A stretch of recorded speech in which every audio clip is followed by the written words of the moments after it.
अस्सलाम वालेकुम प्यारे बच्चों। आज का जो हमारा टॉपिक है वो है ग्राम law of diffusion and effusion.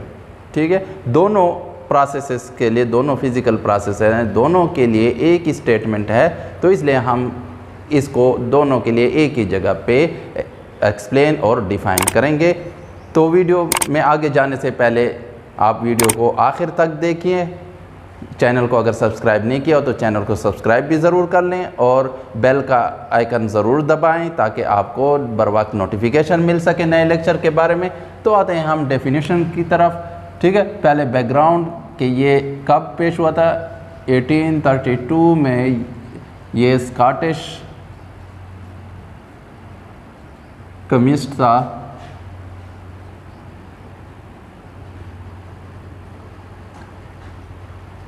Thomas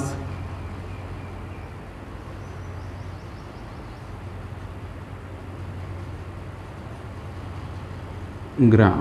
ठीक है, ये लॉ थॉमस ग्राम ने रिप्रेजेंट किया था, प्रपोज किया था।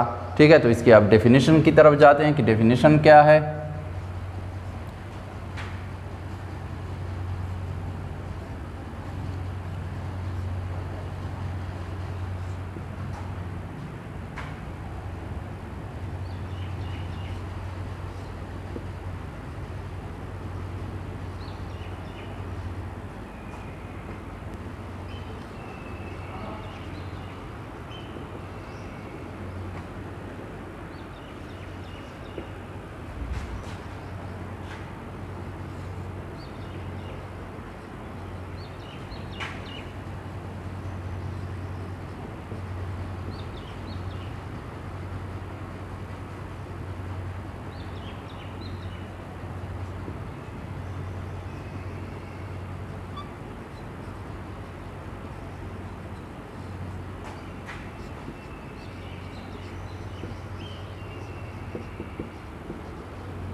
ठीक है प्यारे बच्चों, डेफिनेशन क्या है कि रेट ऑफ डिफ्यूजन और एफ्यूजन, ठीक है, of gases is directly proportional to the square.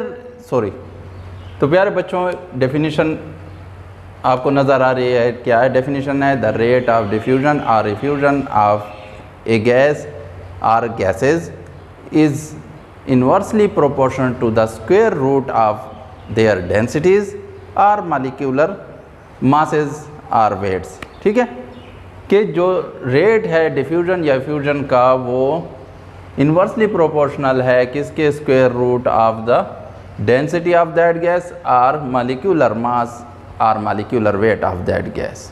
ठीक है, तो मैथमेटिकली अगर हम रिप्रेजेंट करें, दो गैसेज हैं, ठीक है, rate of diffusion of A and rate of diffusion of B, A और बी गैसेज हैं, is equal to square root of their densities. ठीक है, इन्वर्सली प्रोपोर्शनल है तो ये ऊपर नीचे हो जाएंगे, क्योंकि बी जब इधर रेट नीचे है तो उसकी डेंसिटी ऊपर आ जाएगी। ठीक है, rate of diffusion of gas A तो उसकी डेंसिटी नीचे आ जाएगी। ठीक है, क्योंकि इन्वर्सली प्रोपोर्शनल और स्क्वायर रूट है। इसी तरह, ठीक है, या अगर मालिक्यूलर वेट की बात कर रहे हैं तो molecular weight of B divided by molecular weight of A. ठीक है, तो ये इनकी डेफिनेशन हो गई, मैथमेटिकल फॉर्म हो गया। अब आते हैं एक्सपेरिमेंटल वेरिफिकेशन की तरह। तो क्या ले लें? एक 100 सेंटीमीटर लॉन्ग ग्लास रॉड ले लें। ठीक है,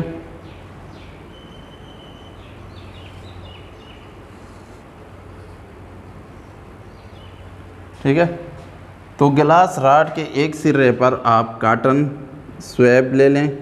बच्चों एक्सपेरिमेंटल वेरिफिकेशन की तरफ जाते हैं कि ये लॉ वाकई वैलिड है या नहीं है। ठीक है, तो हम दो सॉल्यूशन लेते हैं NH3HCl, ठीक है, और एक ग्लास रॉड लेते हैं जिसकी टोटल लेंथ कितनी है 100 सेंटीमीटर। ठीक है, तो हमने दो कार्टन लिए हैं, एक को HCl के सॉल्यूशन में भिगोया है, ठीक है, कार्टन स्वैब, और दूसरे कार्टन स्वैब को हमने अमोनिया के सॉल्यूशन में भिगोया है, और दोनों को हम बैक वक्त रख देते हैं इनके सिरों पर। तो फिर उसके बाद ये मूव करते हैं यहाँ से, ठीक है, ऑपरेट होते हैं और ग्लास रॉड के अंदर मूव करते हैं इधर से HCl। तो यहाँ पर आपको एक वाइट रिंग बन के नज़र आ रही होगी, और ये वाइट रिंग किसकी है, अमोनियम क्लोराइड की वजह से बन जाती है। ठीक है, और जब हम इनकी लेंथ मालूम करते हैं इस वाइट रिंग की दो सॉल्यूशन की तरफ से, तो 40 सेंटीमीटर इसका डिस्टेंस होता है HCl सॉल्यूशन से, और 60 सेंटीमीटर इसका डिस्टेंस होता है किससे, NH3 सॉल्यूशन, अमोनिया सॉल्यूशन के कार्टन से। ठीक है, तो रेट जो है वो किसके बराबर होती है, distance travelled divided by time.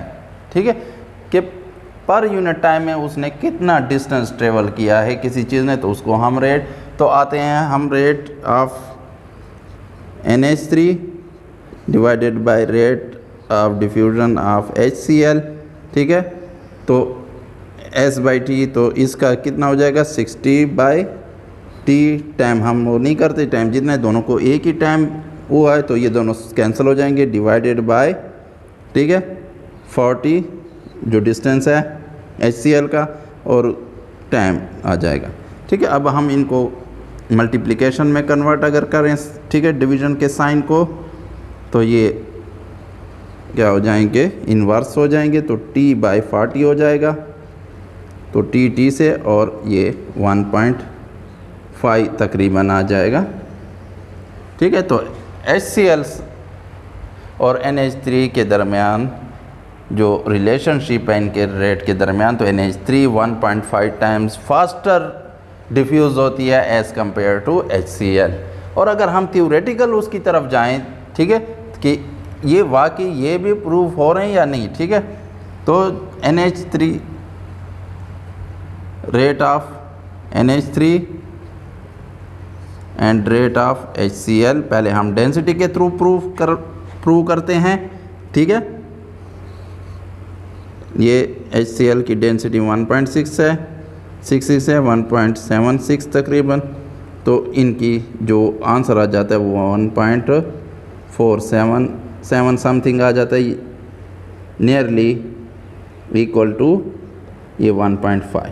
ठीक है, इसी तरह अगर हम मॉलिक्यूलर वेट की तरफ जाएं, ठीक है, ये तो डेंसिटी के थ्रू हमने मॉलिक्यूलर वेट की तरफ जाएं, तो HCl का मॉलिक्यूलर वेट है 36.5 और NH3 का 17 है, तो ये 1.46 समथिंग आ जाता है।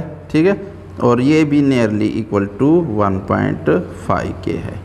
ठीक है, तो ये वाकई वैलिड है ये लॉ, हमने एक्सपेरिमेंटल वैल्यू से भी प्रूफ करके दिया। ठीक है, कि ये यहाँ पर बिल्कुल 1 पर, और जब हमने उनकी डेंसिटीज़ की वैल्यू डाली स्क्वायर रूट में या उनके मॉलिक्यूलर वेट, तो वो भी तकरीबन करीब आंसर उनका आ रहा था जो एक्सपेरिमेंटल वैल्यू हमारे पास उनके रेट। ठीक है, तो ये लॉ इसी तरह एक्सपेरिमेंटल भी हमने प्रूव कर दिया कि ये करेक्ट है। तो यहाँ तक grams law of diffusion and diffusion हो गया। कोई भी आपको प्रॉब्लम हो, कन्फ्यूजन हो इस टॉपिक में, तो आप कमेंट बॉक्स में पूछ सकते हैं।